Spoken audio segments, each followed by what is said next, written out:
Parte resolutoria, aparte ser coherente entre sí, y si no lo son, O sea, pueden acoger a recursos. terminamos con el juicio ¿Dónde ordinario. saqué eso de deberes? No hemos partido con ejecutivo entonces. Ya. Vamos a comenzar entonces con el juicio ejecutivo, que se va a extender, yo creo que entre hoy día y mañana, tal vez parte del jueves, es posible. Ahí vamos a ver.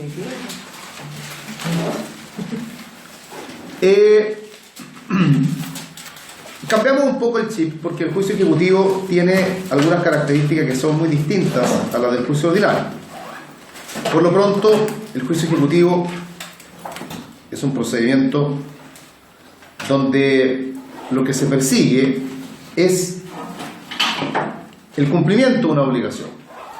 La gran diferencia teóricamente, o sea, dogmáticamente, es que en un juicio ordinario nos enfrentamos a un procedimiento que es declarativo, o sea, por el juicio ordinario lo que perseguimos, lo que buscamos es el reconocimiento de un derecho.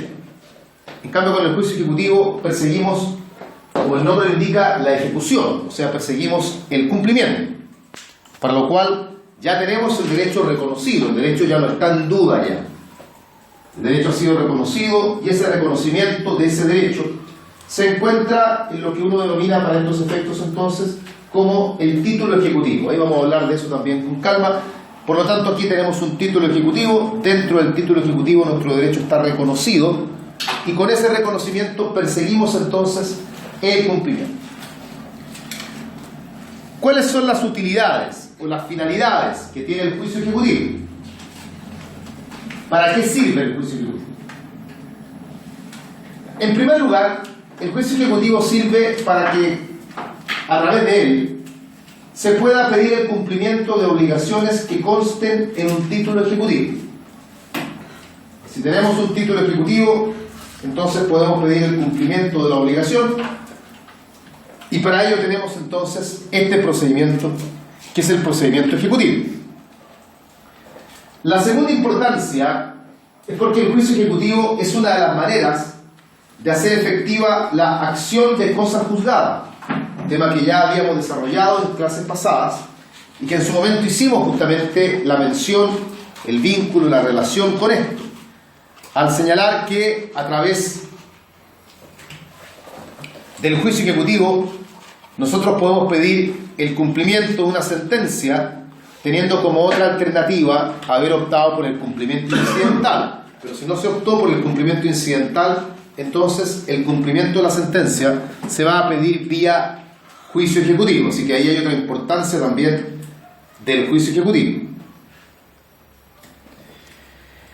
Y la tercera importancia del juicio ejecutivo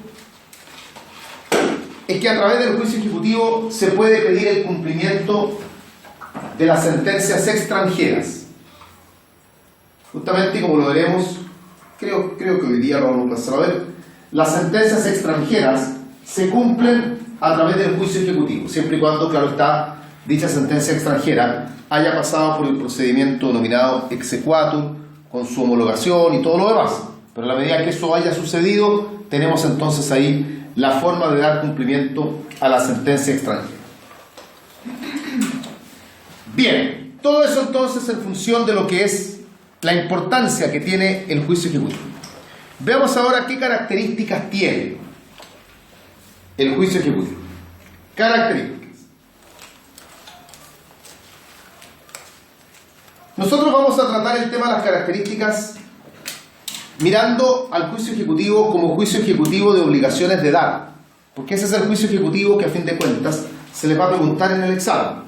Podemos indicar, si quieren, como primera característica, para entender un poco eso, que, y esto lo vimos alguna vez en civil, que cada tipo de obligación tiene su propio juicio ejecutivo.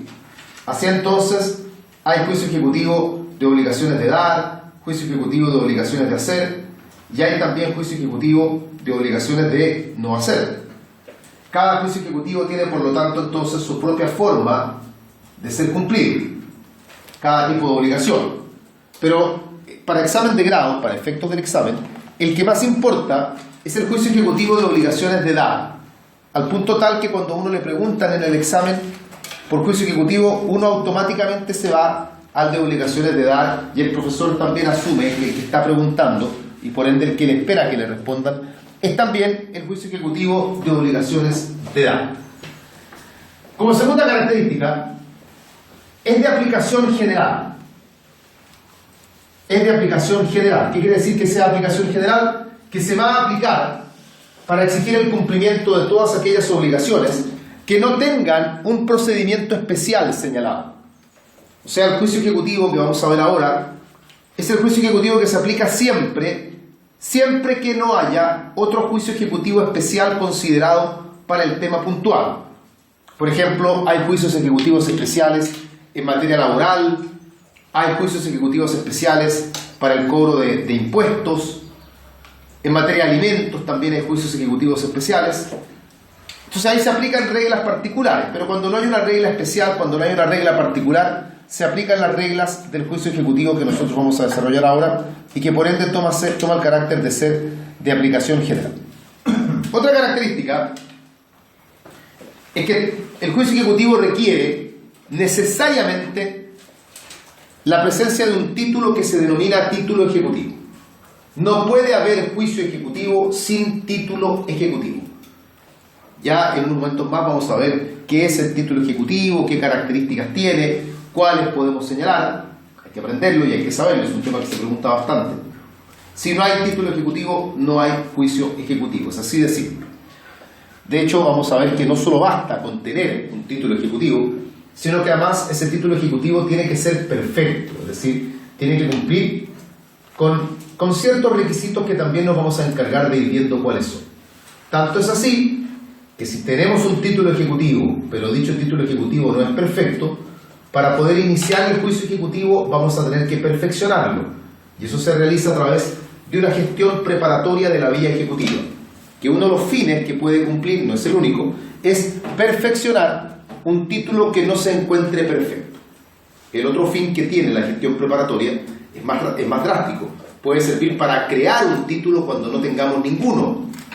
Pero en este caso estamos proponiendo que hay un título, no es perfecto, lo perfeccionamos a través de la gestión preparatoria de la vía ejecutiva. Otra característica del juicio ejecutivo es que el juicio ejecutivo es un juicio que eventualmente puede conducir a la venta de ciertos bienes.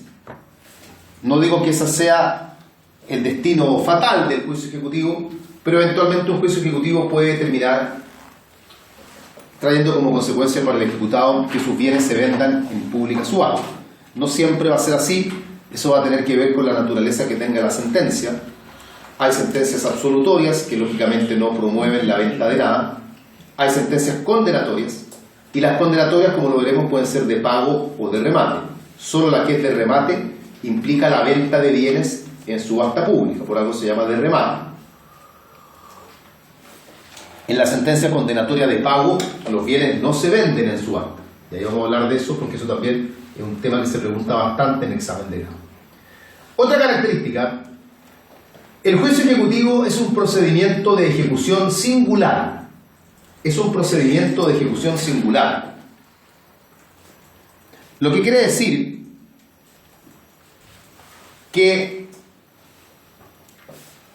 en este juicio vamos a tener un acreedor contra un deudor reclamando una obligación en particular.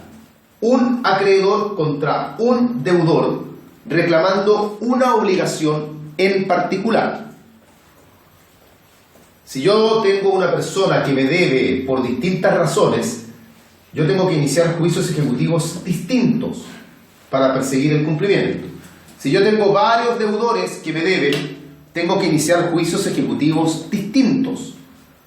Si yo tengo varios acreedores que me pueden demandar, cada acreedor me tiene que demandar por separado. Esto no es un juicio ordinario donde pueden haber varios demandantes, varios demandados. Acá no. Si una persona va a ser demandada por varios acreedores, para eso existen otros procedimientos, como por ejemplo el procedimiento concursal. Ahí sí una persona puede tener encima a todos los acreedores reclamando sus créditos. El juicio ejecutivo no, es un procedimiento de ejecución singular. Otra característica es un procedimiento escrito.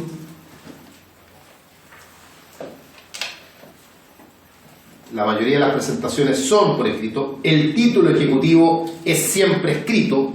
Se trata de un documento.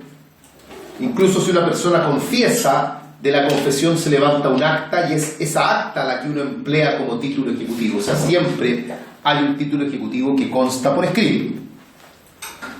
Otra característica, también la vamos a profundizar más adelante, en el juicio ejecutivo aparecen limitadas las excepciones que puede oponer el ejecutado.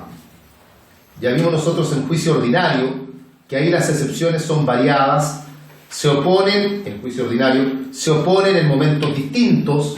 Las dilatorias van dentro del término de emplazamiento, en cambio las perentorias van en la contestación de la demanda. Ya, en juicio ejecutivo eso cambia. Y cambia primero porque todas las excepciones, como lo veremos, se oponen juntas. Y segundo, cambia también porque acá en el juicio ejecutivo las excepciones que se pueden oponer están señaladas por ley. Acá no hay una variedad abierta de excepciones. Igual son varias. Y las vamos a encontrar en el artículo 464. Ahí se señalan las excepciones que puede oponer el deudor. ¿Cuál artículo, disculpa? 464 del Código de Procedimiento Civil. Gracias. Bien, ahí tenemos variadas características de lo que es el juicio ejecutivo. Sigamos. Una más que de igual tenemos que verla más adelante, pero es bueno anunciarla como característica. Como última característica, el juicio ejecutivo se lleva en 2 cuadernos, por lo menos, que son el cuaderno llamado cuaderno ejecutivo, o también conocido como cuaderno principal, pero en realidad más conocido como cuaderno ejecutivo, y el otro cuaderno es el cuaderno de apremio. Cuaderno ejecutivo o principal y cuaderno de apremio. El cuaderno ejecutivo es aquel donde se lleva el juicio propiamente tal, es decir, en el cuaderno ejecutivo, lo vamos a ver con calma más adelante, ahí vamos a encontrar la demanda, ahí están las excepciones, ahí están las pruebas, ahí está la sentencia definitiva, o sea, todo lo que es juicio propiamente tal lo encontramos en el cuaderno ejecutivo o cuaderno principal. El cuaderno de apremio contiene todo lo que se refiere a la realización de los bienes, a la ejecución. En el cuaderno de apremio está el embargo, en el cuaderno de apremio van a estar las bases del remate, va a estar el remate propiamente tal. En el apremio encontramos el mandamiento de ejecución y embargo, o sea, todo lo que tiene que ver con la parte vinculada con la realización de bienes, con la ejecución del título, va a estar en el cuaderno de apremio. Siempre va a haber 2 cuadernos, eso es insalvable, porque como lo vamos a estudiar pronto, cuando se presenta la demanda abre el cuaderno ejecutivo y la primera resolución que el tribunal dicta en el cuaderno ejecutivo es despache ese mandamiento de ejecución y embargo. Y el mandamiento, cuando se elabora, está en el cuaderno de apremio, es como comienza el apremio. Entonces, ya con la demanda, a consecuencia de la demanda, vamos a tener de inmediato los 2 cuadernos. Sin embargo, el cuaderno de apremio es un cuaderno que comienza y queda prácticamente de inmediato en pausa, porque la parte inicial del juicio se sigue prácticamente completa en el cuaderno ejecutivo. Y una vez que el cuaderno ejecutivo termina y hay una sentencia condenatoria, se vuelve a activar el cuaderno de apremio y ahí el juicio sigue adelante en el cuaderno de apremio. Es muy raro encontrar que los 2 cuadernos estén simultáneamente avanzando. Generalmente parten juntos, pero luego el juicio se concentra en el ejecutivo y luego se va, si es que se va, al apremio. Digo lo último porque si la sentencia es absolutoria, el juicio se acaba ahí y no hay que continuar en el cuaderno de apremio, no hay necesidad. Hay 2 cuadernos entonces, pero podría haber un tercero, que son las tercerías, que las vamos a estudiar hacia el final del juicio ejecutivo ya, la posibilidad de que haya tercerías, e incluso podría haber un 4º cuaderno, que es el cuaderno de incidentes. Básicamente, aquellos incidentes que se tramitan en cuerda separada, no los que se tramitan en el mismo juicio, o sea, los que no son de previo y especial pronunciamiento, y que por ende se tramitan paralelamente al juicio principal, y eso se tramita en un cuaderno aparte, por cuerdas separadas, se dice, y van a un cuaderno que se llama el cuaderno incidental. Bien, pasemos a otro tema, sigamos avanzando. ¿Cómo se clasifica el juicio ejecutivo? Ya algo habíamos señalado ya. Una primera clasificación atendiendo a la naturaleza de la obligación. A la naturaleza de la obligación. Tenemos juicio ejecutivo de obligaciones de dar, de hacer y de no hacer. Estaba señalado ya previamente. Juicio ejecutivo de obligaciones de dar, de hacer y de no hacer. Eso por un lado. Y en segundo lugar, como segunda clasificación, atendiendo a la cuantía, tenemos el juicio ejecutivo de mayor cuantía y el juicio ejecutivo de mínima cuantía. De mayor cuantía y de mínima cuantía.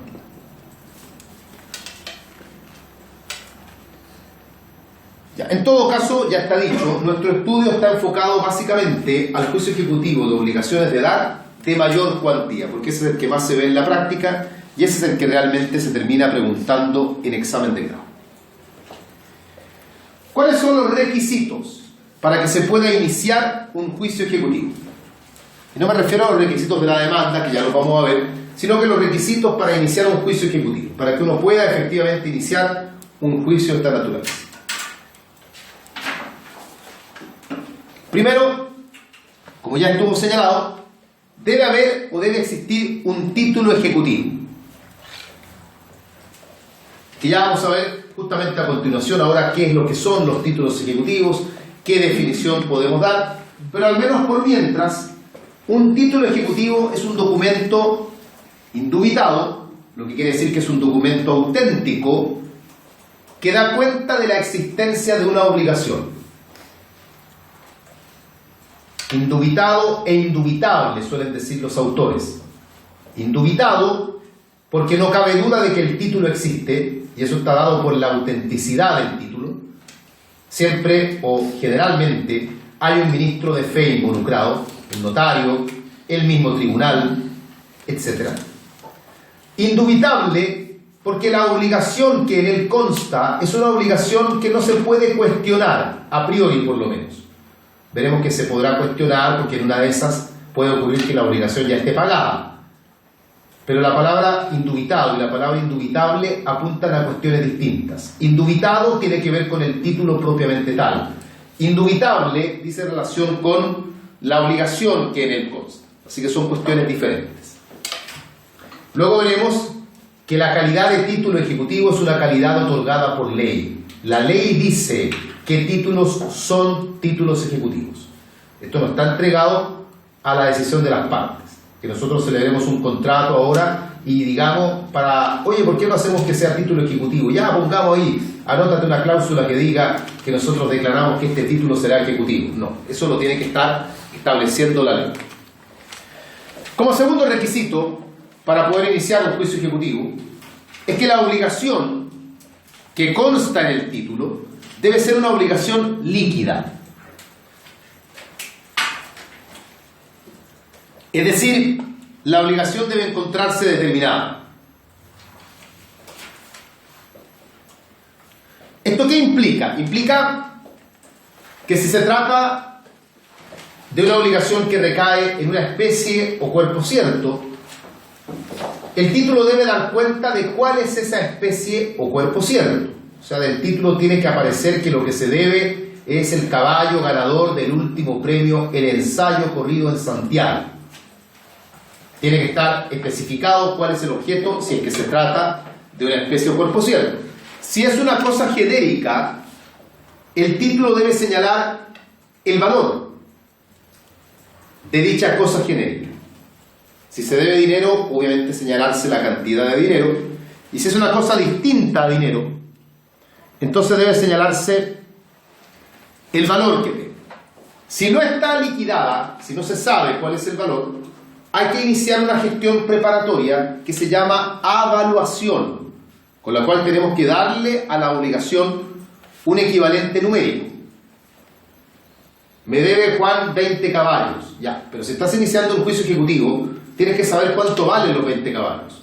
Porque tú tienes que pedir una suma determinada. Porque tenemos que embargar bienes y tenemos que venderlos. ¿Y cómo sabemos cuántos bienes vamos a embargar? ¿Y cómo sabemos lo que esperamos obtener? Para eso el monto tiene que estar determinado. Tercer requisito para iniciar un juicio ejecutivo es que la obligación que consta en el título, debe ser actualmente exigible. Debe tratarse de una obligación que sea actualmente exigible. Actualmente exigible. ¿Qué significa que sea actualmente exigible? Que del título conste que al momento en que se intenta la demanda ejecutiva, esa obligación puede ser demandada.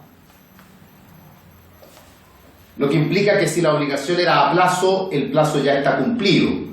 Si la obligación estaba sujeta a condición, la condición ya está cumplida. Obviamente si la obligación era pura y simple, bueno, no es necesario ahí porque se entiende que está exigible de inmediato.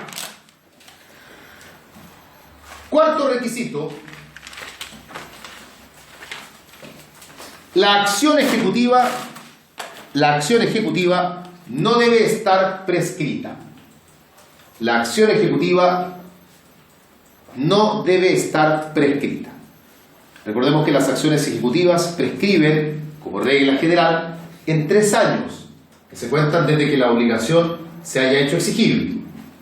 Hay casos especiales de acciones ejecutivas que prescriben en plazos distintos, por ejemplo las que emanan de los títulos de crédito, que ahí prescriben en un año.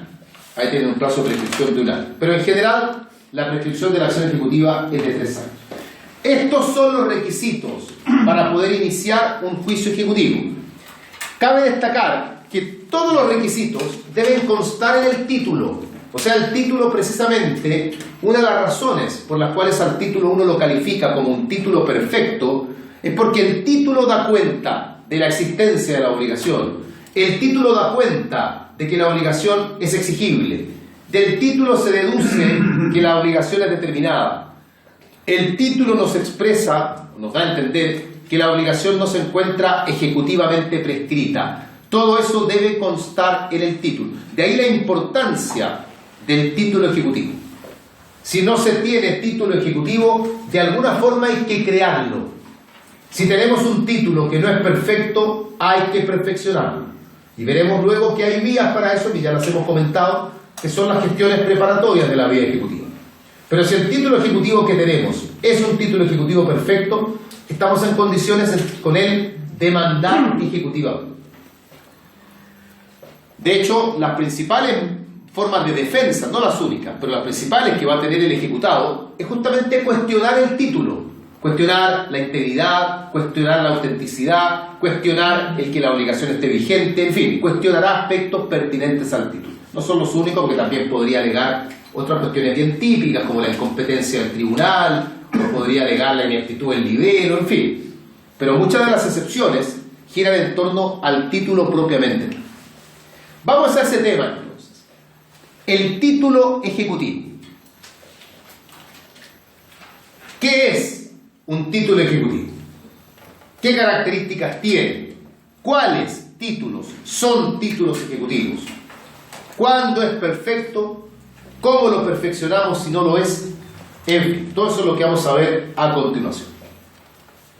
Partamos por definir lo que es el título ejecutivo. No habiendo definición legal, la doctrina y la jurisprudencia han dado diversas definiciones, pero son todas muy similares, cambian solamente las palabras.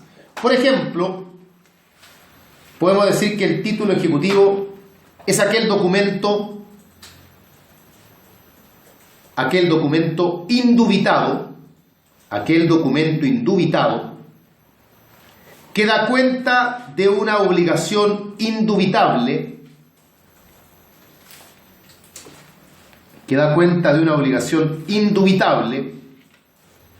al cual la ley, le da la suficiencia necesaria, al cual la ley le da la suficiencia necesaria para obtener el cumplimiento de la obligación en él contenida, para obtener el cumplimiento de la obligación en él contenida. Esa es una definición de título ejecutivo. Otra, dada por la Corte Suprema, que básicamente es lo mismo, pero con palabras un poco más rimbombantes, más elaboradas, dice la Corte que el título ejecutivo es el documento que da cuenta de un derecho indubitable, es el documento que da cuenta de un derecho indubitable, al cual la ley le otorga la suficiencia necesaria para exigir el cumplimiento forzado de una obligación de dar, hacer o no hacer,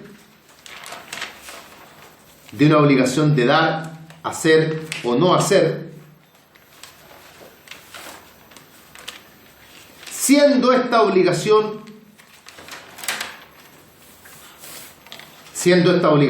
líquida, actualmente exigible y no prescrita.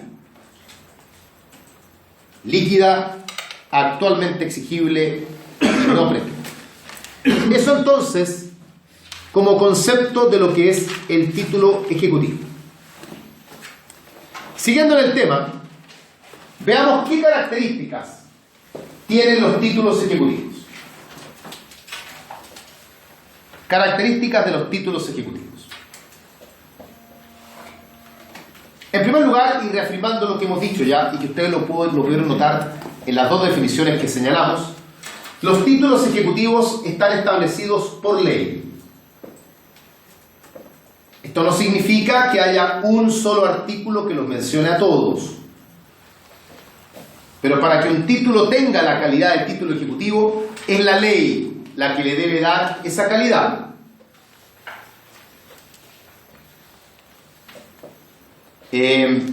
Vamos a ver en un momento más que aquí hay un artículo que destaca, que es el 434, que es el artículo que contiene a los que podemos calificar como los principales títulos ejecutivos, el 434, pero no es el único.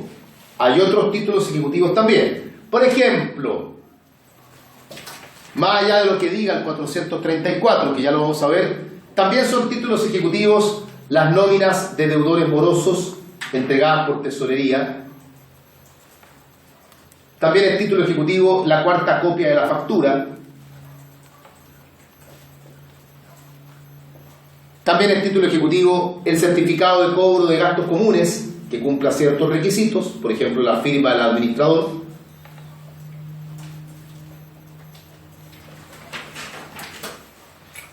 Actas de acuerdo efectuadas ante la inspección del trabajo,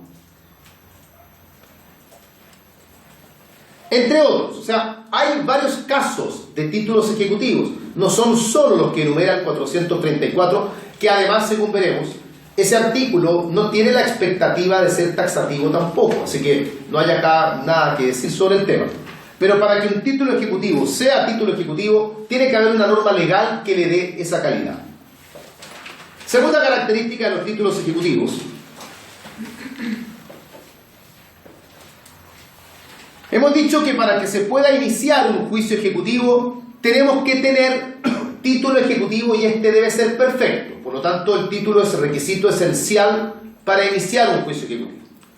Sobre esto, comentemos y luego lo complementaremos también, que si bien es cierto, uno puede iniciar un juicio con un título, también cabe la posibilidad de que uno pueda complementar un título con otro. Porque puede ocurrir que yo tenga un título, pero que en el título no aparezca todo el contenido que yo necesito. En cambio, yo puedo completar toda la información, la liquidez, la exigibilidad, en fin, tal vez con varios títulos. Y eso es posible. No es que yo tenga que tener un título. puede que entre un título y otro título yo complete el carácter que necesito para demandar. Luego veremos que esos títulos se llaman complementarios, que ocurre cuando yo tomo toda la información que necesito, pero voy armando un puzzle, o sea, tengo varios títulos que me van a dar el cuadro completo. Sin embargo, la postura inicial del legislador es que los títulos deben ser autosuficientes. Es decir, en principio, el título es el que debe contener toda la información necesaria.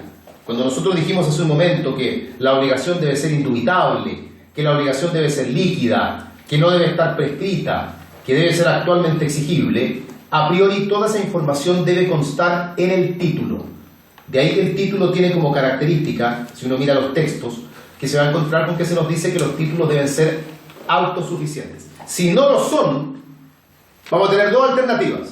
O complementamos con otros títulos, o bien iniciamos una gestión preparatoria para completar lo que le pueda faltar, y siempre y cuando eso pueda ser completado, porque hay cosas que si faltan uno no puede completarlo. Por ejemplo, si aparece del título que la acción está prescrita, ahí no hay nada que hacer, ahí no hay ninguna gestión preparatoria que nos vaya a ayudar, ni mucho menos. Otra característica del título es que en los títulos la autonomía de la voluntad no juega ningún rol relevante. Esto es un complemento de lo que dijimos al principio. No son las partes las que le dan o le quitan el carácter de título ejecutivo a un título. Ya indicamos que nosotros no podemos celebrar un contrato sacando una hoja de un cuaderno y pretender que ese título sea ejecutivo solo porque en alguna cláusula así lo reconozcamos. Eso no nos va a servir. Y así tampoco podemos ir a una notaría, celebrar una escritura pública y decirle al notario que coloque por ahí que la escritura no va a ser título ejecutivo. Porque es título ejecutivo la escritura pública porque así lo señala la ley. O sea, las partes no le pueden ni otorgar ni restar la calidad de título ejecutivo a un título. Esto queda entregado a la ley. Otra característica, el título ejecutivo, cuando es perfecto, genera lo que la doctrina denomina una presunción de verdad. Genera una presunción de verdad.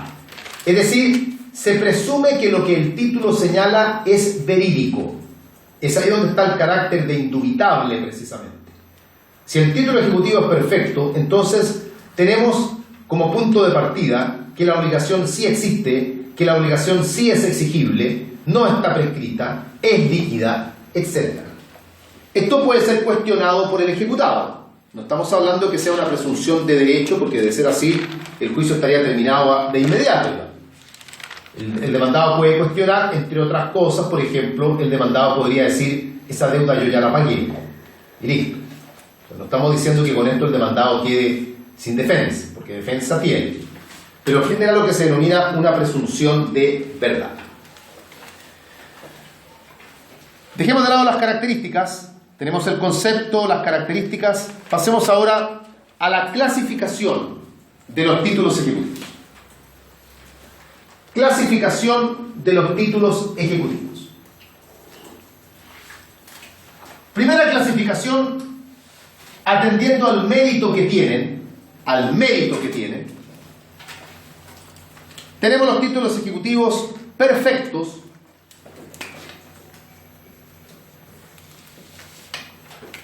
y los títulos ejecutivos imperfectos. Perfectos e imperfectos. Los perfectos son aquellos títulos que bastan para poder iniciar una ejecución. Bastan para ejecutar. O sea, con el título ejecutivo perfecto, yo no necesito nada más. Ya estoy en condiciones de iniciar el juicio ejecutivo. No digo que lo vaya a ganar, pero estoy en condiciones de iniciarlo, de comenzar el juicio. El imperfecto, en cambio, es aquel título que va a necesitar ser completado para iniciar la ejecución. Va a tener que perfeccionarse, porque así, imperfecto, no nos va a servir para que demandemos. Y se puede perfeccionar, como ya lo hemos señalado, por dos caminos. Se puede perfeccionar acompañando otros títulos para tratar de, entre varios títulos, lograr el mérito ejecutivo completo, o bien vamos a tener que perfeccionarlo recurriendo a una gestión preparatoria de la vía ejecutiva. Ya vamos a hablar de cuáles son las más importantes en un momento más. Una gestión preparatoria de la vía ejecutiva. Ahí tenemos la primera clasificación de los títulos ejecutivos: perfectos e imperfectos. Todo eso atendiendo al mérito. Segunda clasificación de los títulos ejecutivos, atendiendo al origen o a su fuente, si ustedes prefieren.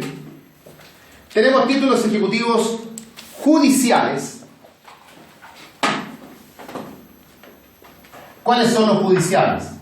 Bueno, aquellos que tienen su origen en una resolución de un tribunal, donde está con luces propias claramente la sentencia definitiva. No es la única en todo caso, pero es la que más destaca, porque su origen está en una resolución dictada por el tribunal.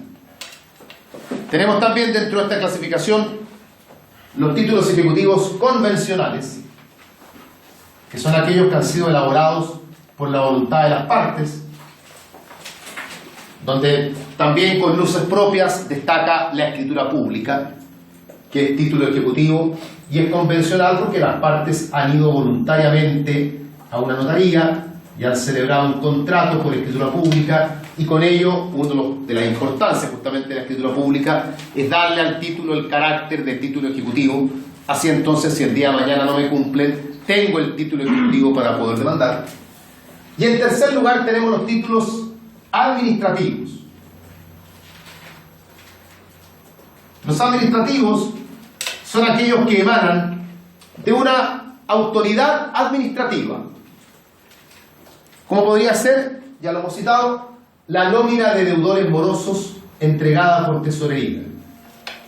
Ese es un órgano de la administración y por lo tanto sirve también como título ejecutivo, así lo reconoce la ley, y su origen es ser un origen ahí administrativo. En todo caso, independiente del origen, el valor como título ejecutivo es siempre el mismo, no cambia. Solamente es una cuestión que tiene que ver con de dónde emanó en definitiva el título ejecutivo. Otra clasificación, atendiendo a la norma que los contempla, a la fuente legal, atendiendo a la fuente legal, tenemos los títulos ejecutivos ordinarios.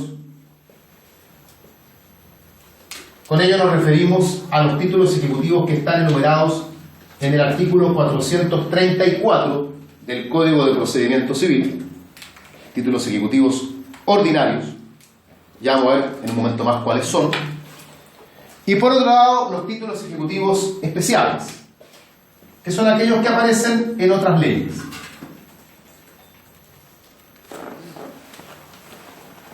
Dimos varios ejemplos ya de títulos ejecutivos especiales. En un momento más vamos a recordar algunos de ellos.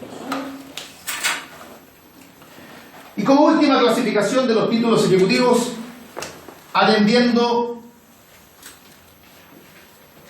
a cuántos son necesarios para generar esta presunción de verdad, cuántos son necesarios para generar la noción indubitable de que existe una obligación, tenemos los títulos ejecutivos autosuficientes,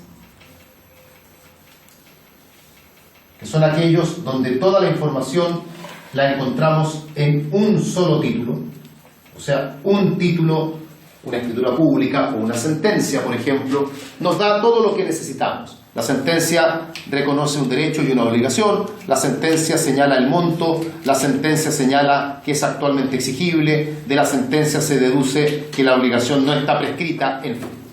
Ahí está entonces el reconocimiento del carácter. Por otro lado, dentro de esta clasificación están los que ya habíamos comentado, los complementarios.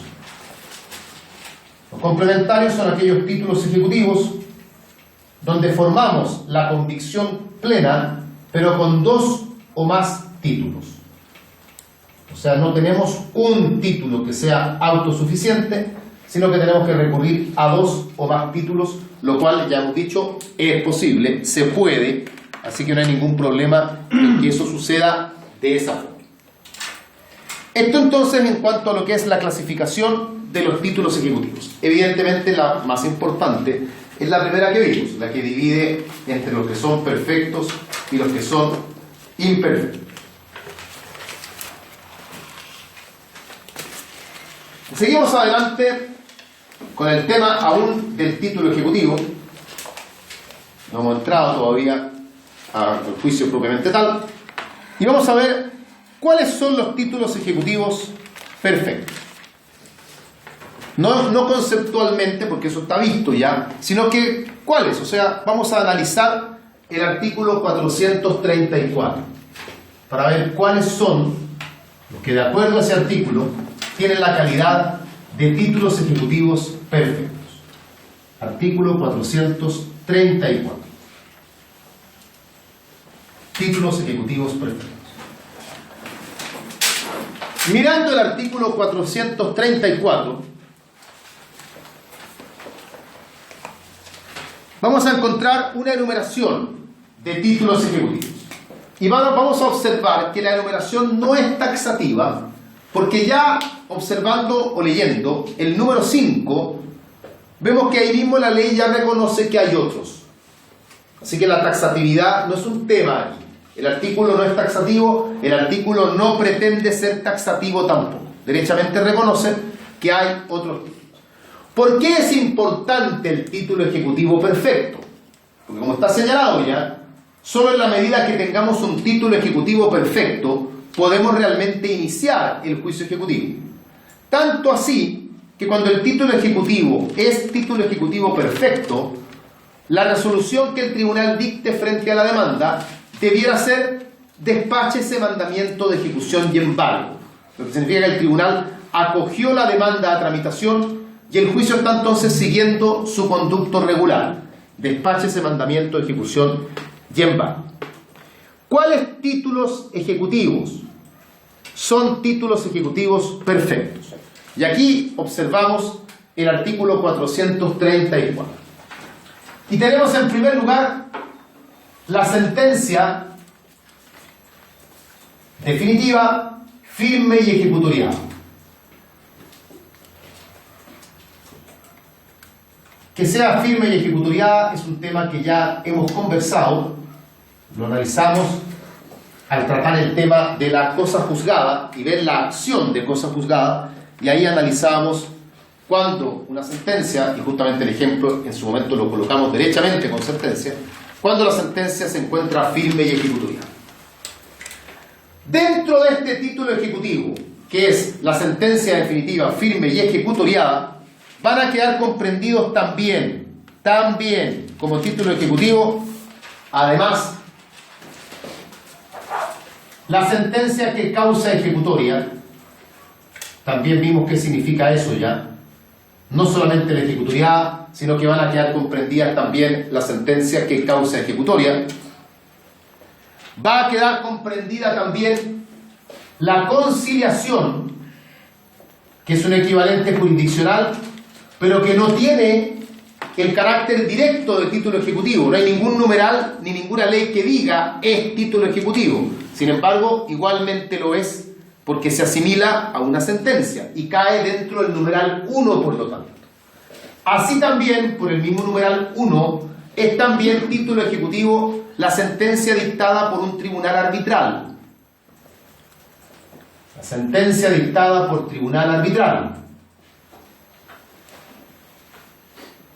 Y también queda dentro del numeral 1, también como título ejecutivo, la sentencia de tribunal extranjero.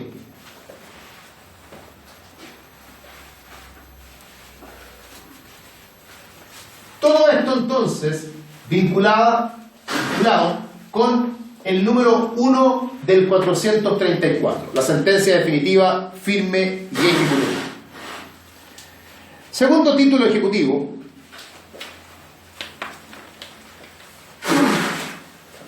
copia autorizada de escritura pública. Copia autorizada de escritura pública.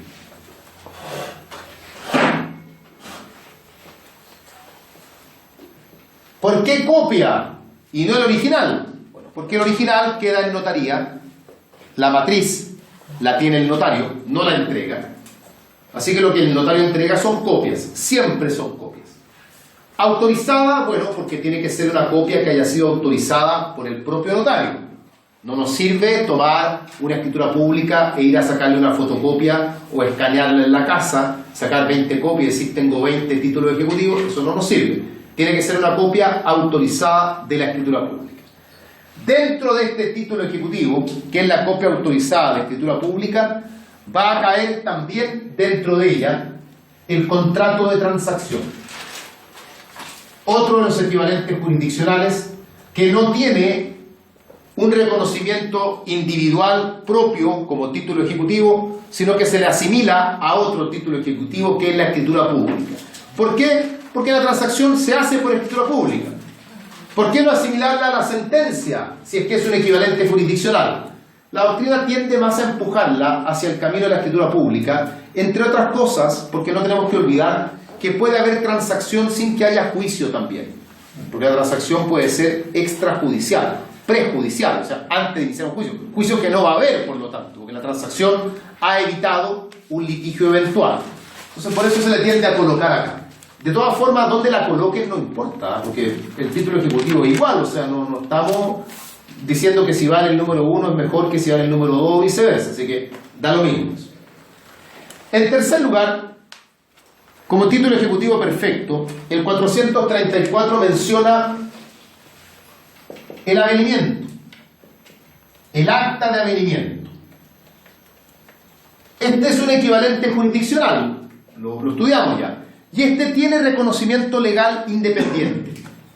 Si los únicos que no lo tienen son la conciliación, que hay que meterla en el número 1, la transacción, que hay que meterla dentro del número 2, pero el avenimiento está señalado aisladamente, individualmente, en este caso en el numeral 3, entendiendo que tiene que ser un avenimiento que cumpla con los requisitos que la ley exige.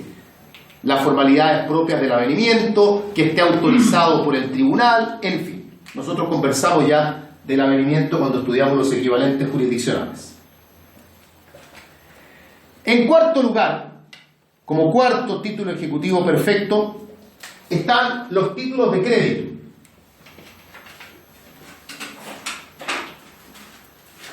Títulos de crédito. Entendiendo por esto letras de cambio, pagaré, cheque. Títulos de crédito. Son también título ejecutivo perfecto. Pero ¿cuándo son título ejecutivo perfecto?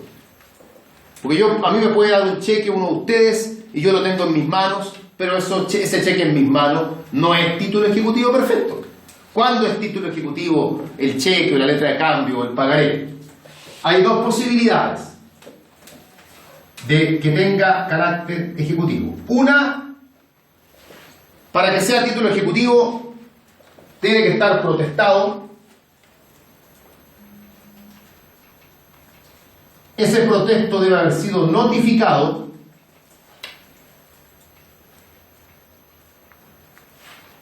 y la persona notificada no debe haber tachado o haberse opuesto o haber alegado la falsedad de la firma.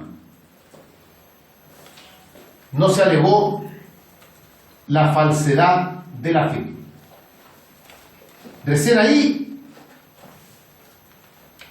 tiene carácter de título ejecutivo perfecto.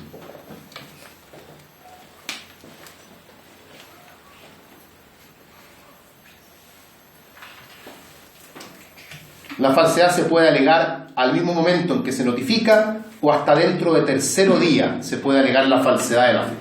O sea, si pasan los 3 días y no se alegó la falsedad, ahí entonces queda como título ejecutivo perfecto.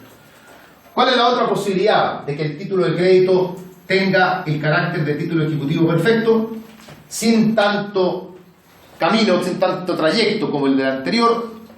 Es que la firma del título, la firma o el endoso, según corresponda, esté autorizado ante notario. O sea, cuando el alumno a mí me entrega el cheque, yo le digo, mira, hagamos una cosa, vamos a una notaría, aquí cerquita, Plaza Caña, hay una notaría, para autorizar la firma del cheque ante notario. Si hacemos eso, yo ahora sí tengo en mis manos un título ejecutivo perfecto. Y si no me pagan el cheque, yo no tengo para qué protestar, ni hacer todo lo anterior, porque ya el cheque autorizado ante notario, y que esté protestado, porque eso igual va a ser necesario, porque el banco no me lo pagó, entonces voy a tener título ejecutivo perfecto. Esto es un tema que no vamos a ver en detalle porque no es para examen de grado, pero aclaremos que la razón del por qué se protesta es importante, porque no va a ser igual que el cheque, estoy colocando el ejemplo del cheque, lo protesten porque no hay fondos, o bien lo protesten porque la firma está disconforme, porque en el último caso no tengo título ejecutivo y no lo voy a tener. Tendría que haber título ejecutivo cuando el cheque es protestado por falta de fondos, porque se cerró la cuenta, por cuestiones de esa índole. O sea, los que se llaman protestos de fondo y no protestos de forma. ¿Ya? Me lo protestaron porque la fecha aparece con un número medio raro escrito. Eso no me permite a mí seguir título ejecutivo. Y por último, en quinto lugar, señala la ley que también serán títulos ejecutivos otros señalados por otras leyes, que hayan leyes especiales. Otros títulos ejecutivos contemplados en leyes especiales.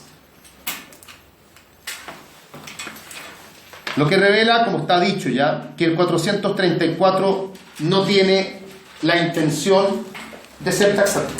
Y aquí encontramos, por ejemplo, en otras leyes especiales, aquí recordemos algo de lo que ya hemos estado diciendo, tenemos, por citar ejemplos, nómina de deudores morosos, entregados por tesorería, actas de acuerdo ante la inspección del trabajo, documentos de cobro de gastos comunes, que cumpla, como les dije antes, varios requisitos, no importa cuáles sean, la copia de la factura,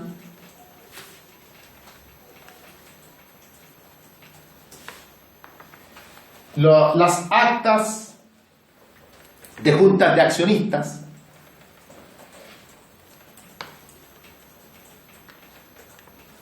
actas de juntas de accionistas. ¿Alguien conoce alguno? ¿No? Agreguemos más. Copia de acta de asamblea de copropietarios.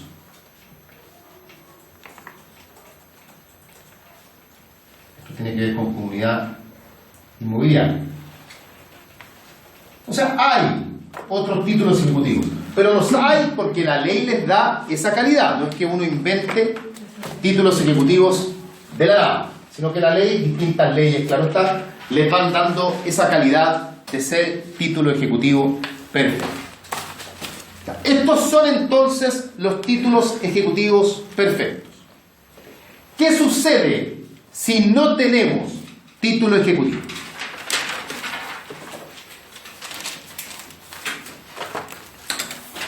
Sea porque no tenemos ningún título, como documento me refiero, o bien sea porque el título que tenemos no es un título perfecto. Cuando esto ocurre, como estuvo señalado ya previamente, tenemos que, para poder demandar ejecutivamente, crear un título ejecutivo que sea perfecto. Esto puede surgir creándolo desde cero, o bien perfeccionando un título que ya tengamos. Las dos cosas pueden suceder. Y para ambos, se debe tener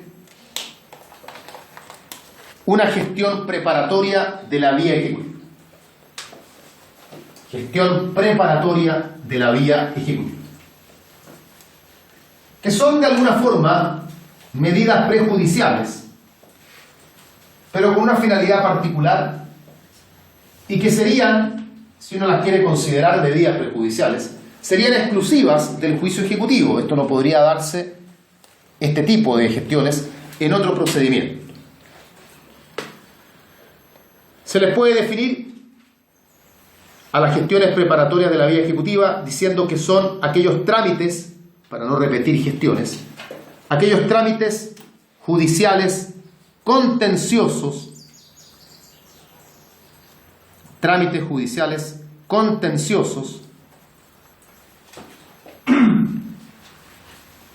orientados a crear un título ejecutivo,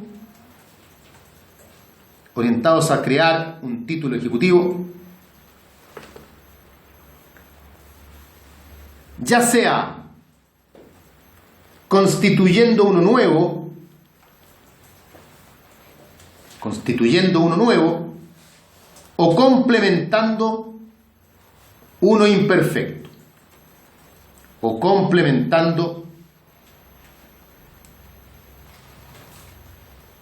imperfecto, ¿Cuáles son las gestiones preparatorias? Tenemos el reconocimiento de firma puesta en instrumento privado, y confesión de deuda. Es la misma gestión preparatoria. Cumple dos fines diversos, pero es la misma gestión. Reconocimiento de firma puesto en instrumento privado o confesión de deuda. En segundo lugar, la comprobación de títulos y cupones.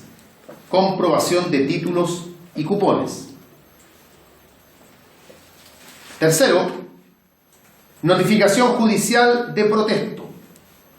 Esto tiene que ver con los títulos de crédito que señalábamos anteriormente. Notificación judicial del protesto. Cuarto, avaluación.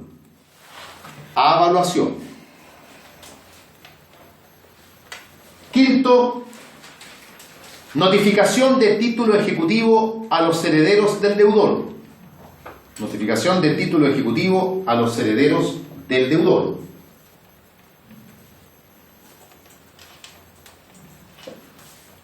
Y sexta, notificación judicial del cobro de una factura.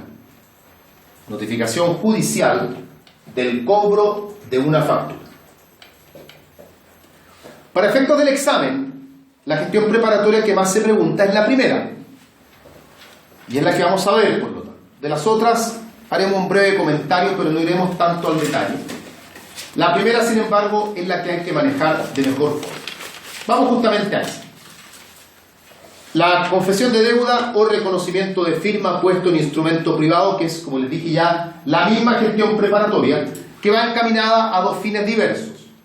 Uno es que se confiese la deuda, lo que revela que yo no tengo ningún título realmente, título material, quiero decir, y estoy apostando a que el deudor confiese que me debe, cosa probablemente difícil que suceda, pero tengo esa esperanza. O bien, yo tengo un instrumento, tengo un título, pero ese título es un instrumento privado nada más. Pero como está firmado, yo pido que la contraparte concurra a reconocer su firma, para que al menos con eso yo ya tenga la forma de perfeccionar este título. ¿Cómo opera esta gestión preparatoria? El acreedor presenta un escrito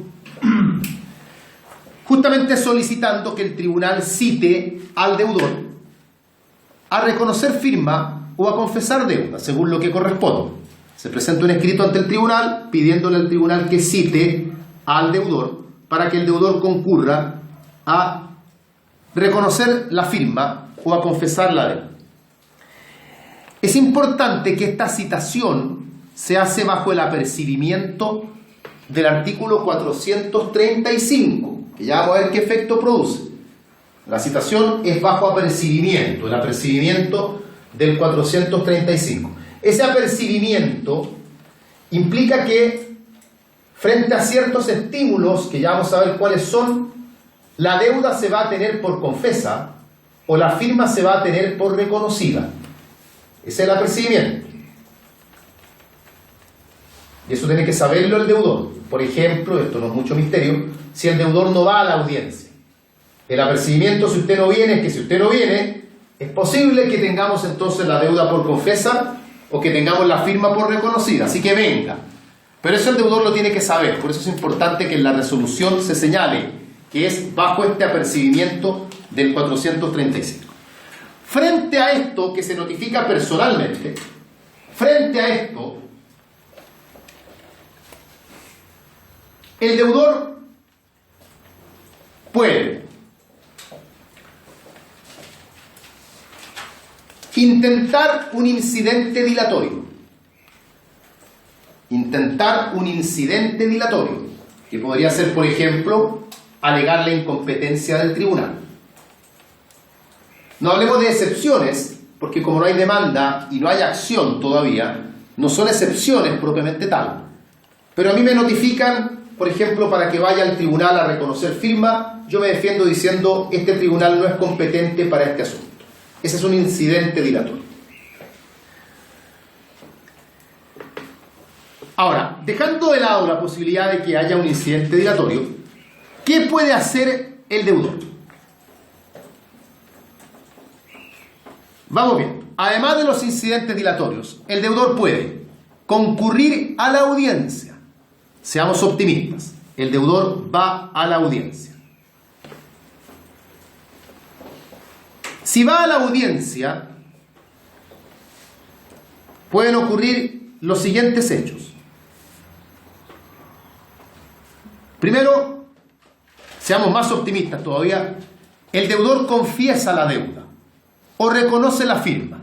O sea, no fue espectacular si es que pasó esto. El deudor fue y confesó la deuda o fue y reconoció la firma.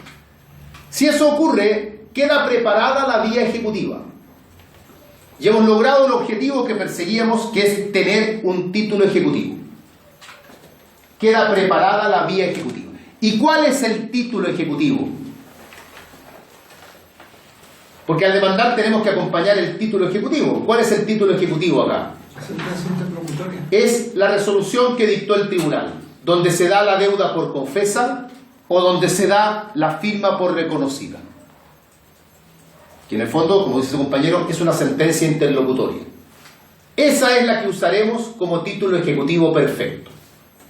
No es la hoja del cuaderno con un timbre que diga firma reconocida, eso no existe. No es una grabación donde el tipo está confesando, no. Es la resolución que dictó el tribunal, finalizando con ello la gestión preparatoria, en que el tribunal dice se tiene por reconocida la deuda, se tiene por confesa la deuda, se tiene por reconocida la firma. Eso sirve como título ejecutivo. La otra actitud que puede tomar el deudor, ir a la audiencia, pero en la audiencia dar respuestas evasivas. Respuestas del tipo, no estoy seguro de que esa sea mi firma. Parece que debo, no me acuerdo. No estoy seguro de lo que me están preguntando. O sea, no es negar tajantemente ni aceptar, sino que es respuestas de otra índole. Incluso pueden ser respuestas que no tengan nada que ver con el tema. ¿Es cierto que esta es su firma? Oiga, qué horrible lo del registro civil, ¿eh? 40 días en paro, y ahora quiere arreglar. Esas son respuestas evasivas también. Frente a las respuestas evasivas, como consecuencia de ello, y como consecuencia del apercibimiento, el acreedor puede pedirle al tribunal, y esto hay que pedirlo, el acreedor puede pedirle al tribunal que frente a las respuestas evasivas se tenga la deuda por confesa o la firma por reconocida. Y eso es parte del apercibimiento del artículo 435. Tú das respuestas evasivas, eso puede significar que la deuda quede entonces confesada o que la firma quede reconocida. Esto lo tiene que pedir el acreedor. El tribunal no lo va a decretar de oficio. Y se pide en la audiencia. Si el acreedor no lo pidió, se frustró entonces la gestión preparatoria. Si el tribunal accede a tener por reconocida la firma o por confesa la deuda, al igual que en el caso anterior, entonces, la resolución que dicta el tribunal servirá como título ejecutivo. Esa resolución en que se diga, atendido el mérito del artículo 435 y a consecuencia que se dieron respuesta evasiva, entonces bla, bla, bla, eso sirve como título ejecutivo perfecto. Tercera actitud que podría tomar el deudor en la audiencia negar todo. Negar todo. Esa no es mi firma. Yo no debo nada. No son respuestas evasivas. Es la negación de los hechos. Frente a esto, en la gestión preparatoria no hay nada más que hacer. Me dijeron que no y es no y sería todo. La gestión preparatoria se frustró nada más. No continúa. Es que el tipo está mintiendo. Mala suerte. La culpa es del acreedor por no haber procurado un título perfecto desde el inicio. Si tú tenías la sospecha de que no te podían pagar, es que yo supe que este tipo siempre es un estafador, entonces debiste ir a una notaría y haber hecho una escritura pública por lo menos. ¿Qué alternativa le queda al acreedor? La única alternativa que le queda al acreedor es iniciar un juicio declarativo para intentar que se reconozca la deuda, pero en un juicio ordinario, por ejemplo, o en un juicio sumario, y luego usar esa sentencia como título ejecutivo. Pero esto naturalmente ya es un camino más largo ya. Pero le queda siempre abierta esa posibilidad, iniciar un procedimiento declarativo para tratar de tener una sentencia favorable y luego usar la sentencia como título ejecutivo perfecto. Todo esto entonces frente a la alternativa de que el deudor concurra a la audiencia. Por último, ¿qué sucede si el deudor no concurre a la audiencia? La audiencia estaba citada el día de ayer a las 9 de la mañana y el deudor no fue a la audiencia. El no ir a la audiencia provoca que la ley le da al deudor un plazo de 3 días para justificar su ausencia. No seamos tan drásticos, el tipo a lo mejor lo atropellaron cuando iba al tribunal, o el metro quedó parado entre 2 estaciones, o amaneció enfermo y no se pudo levantar de la cama, en fin, o sea, démosle el beneficio de la duda, no pensemos que no fue porque no quiso, tal vez no pudo llegar. Entonces la ley le da un plazo de 3 días para justificar su ausencia. Si la justifica a satisfacción del tribunal, se cita a una segunda audiencia. Se le va a citar a una segunda audiencia.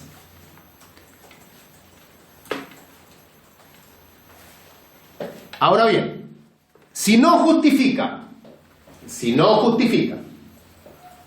o bien justifica, pero la justificación no es acogida por el tribunal. Justificó, pero dijo me quedé dormido. El tribunal dice no es una justificación válida. O sea, no justifica, o justifica y dicha justificación no la acoge el tribunal, o bien no llega a la segunda audiencia, ya, le reprogramaron la audiencia y no llegó de nuevo. En cualquiera de esos 3 casos, no justificó, la justificación no fue acogida, o bien lo citaron a una segunda audiencia y no llegó, en cualquiera de esos 3 casos, opera nuevamente el apercibimiento del 435. Lo que significa que el acreedor le puede pedir al juez, y de nuevo insisto, tiene que pedirlo, que tenga la deuda por confesa o la firma por reconocida. Hay que pedirlo, y se pide bajo el apercibimiento del 435. Y ahí cuando el tribunal acoja esa resolución del tribunal, la usamos como título ejecutivo para iniciar el juicio ejecutivo. Ya, esto en función entonces de la gestión preparatoria de la vía ejecutiva, que es la más importante para el examen, que es el reconocimiento de firma puesto en instrumento privado y la confesión de deuda. De las otras gestiones preparatorias pueden leer ustedes, yo les voy a dejar un apunte que es muy sucinto en esa materia y que por lo menos sale cada gestión preparatoria explicada en términos generales. El apunte es un apunte completo de juicio ejecutivo de todas formas, igual lo pueden seguir desde ahí, pero para que tengan alguna noción básica. Pero hay algunas de esas gestiones preparatorias que ya no existen, ya no se aplican ya. La comprobación de títulos y cupones ya no se usa ya, pero igual está ahí y le pueden echar una mirada si lo estiman necesario. Quedamos en condiciones entonces, vamos a hacer un break ahora, de iniciar ya el juicio ejecutivo propiamente tal. La tramitación del juicio ejecutivo. Vamos a hacer un break, sí, y a la vuelta continuaremos ya. Vamos a partir con el cuaderno principal. No olviden que el streaming lo detengo y lo reactivo cuando reanudemos.